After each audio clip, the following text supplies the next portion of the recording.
importa el tamaño de la torta, nos importa sencillamente que la torta esté distribuida en porciones iguales. ¿Sí? Y después tenemos el teorema de Coase. Y el teorema de Coase, yo creo que, digamos, es muy conocido, es muy conocido en la literatura económica y entiendo también que es muy conocido en la literatura jurídica y nos permite explicar por qué algunas cosas pueden ser materia de arbitraje y por qué algunas cosas no pueden ser materia de arbitraje. ¿Okay? Ronald Coase, un economista nacido en 1910, muerto el año pasado. Él escribió un artículo muy famoso que se llamó El problema del costo social. Y en ese problema lo que él identificaba es lo siguiente, él decía: sin tener en cuenta consideraciones redistributivas, sin tener en cuenta esas consideraciones, vemos que el derecho es irrelevante cuando los costos de transar son bajos. ¿Qué son los costos de transar? Son los costos de hacer una operación en el mercado, ¿cierto? El arbitraje es un típico caso de reducción de costos de transacción. Vamos a ver ahora por qué. ¿Qué es un costo de transacción? Es el tiempo, es el dinero, es la información que yo necesito para poder celebrar una operación en el mercado. Si estos costos son bajos, la regla legal no importa. Bajo regla legal decimos la asignación inicial. Solo importa que el derecho de propiedad esté correctamente definido y que sea transferido. ¿Eso qué quiere decir? Y esto Coase lo hizo a propósito del espectro electromagnético en los Estados Unidos. Lo que Coase decía es: oye, mira, el espectro electromagnético en Estados Unidos lo asignan casi por favores políticos, como se siguen asignando en casi toda Latinoamérica. Coase lo que decía es: hagamos algo de sencillo, subastémoslo. Y si lo compra alguien que no es quien más lo valora, bueno, mientras lo pueda transferir, alguien más se lo comprará a él. No importa cuál sea la asignación inicial, solamente importa que el derecho sea asignado, porque va a ser fácil de transar. No obstante, hay situaciones en las que los costos de transacción son altos.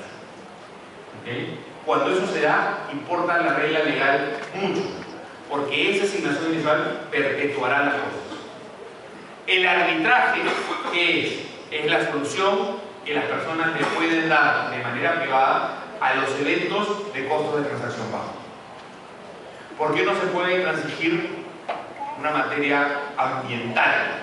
¿No es cierto? Porque alguien no puede plantear un reclamo ante el tribunal arbitral por daños ambientales en varios países.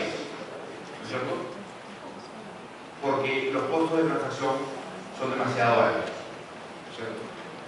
Porque no sabemos ni siquiera quiénes son los damnificados en un problema ambiental. La contaminación que se produce en un lugar suele tener efectos en varios lugares. No tenemos forma de saber quiénes son todos los afectados. Ya ahí hay un problema de costos de transacción altísimo. ¿Qué hace la responsabilidad civil extracontractual? Es un problema de costos de transacción. La gente típicamente no sabe que va a ser parte de un accidente, ¿cierto?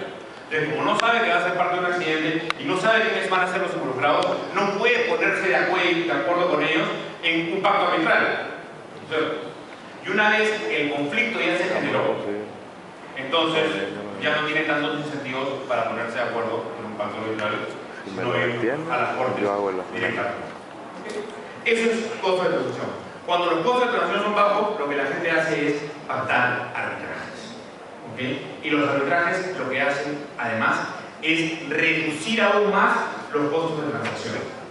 Y reducen aún más los costos de transacción para los individuos que pactan el arbitraje y para los demás miembros de la sociedad, en lo que los economistas llaman una externalidad positiva. Un evento que se da porque dos personas o tres o más hacen una actividad y yo me beneficio. Voy a mostrar algunos ejemplos sobre cómo nos ayuda el análisis económico para después llegar al tema del arbitraje. ¿Okay? Y cómo el análisis económico puede ayudarnos a entender cosas que son contraintuitivas.